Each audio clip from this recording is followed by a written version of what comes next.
நான் ஜிபிஎஸ்சியில் 10 நாள் மிஷனரிகளை பார்த்தேன். எனக்கு மிகவும் பிடித்த மிஷனரி வில்லியம் கவுடி ஐயா அவர்களை பற்றி நான் பேச வந்துள்ளேன்.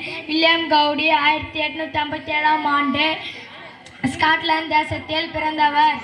வில்லியம் கவுடி கிறிஸ்துவ பக்தி குடும்பத்தில் பிறந்தவர். கிறிஸ்துவ பக்தியில் வளர்ந்தவர். இவர் முதல் ஜபத்தை தன் தாயாரிடம் கற்றுக்கொண்டார். இவருக்கு 8 வயதாகும்போது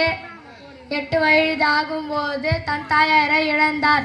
அவர் வளர்ந்து பெரியவாகும்போது ஏழை எளிய மக்களுக்கு ஊழியம் செய்ய விரும்பினார்.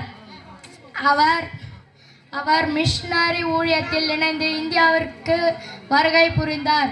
அதிலும் தமிழ்நாட்டில் உள்ள திருவள்ளூர் மாவட்டத்தில் ஈக்காடு கிராமத்தில்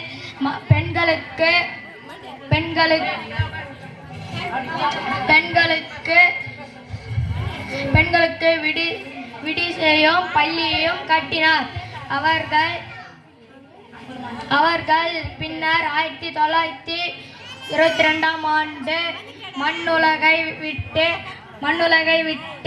சென்றார்.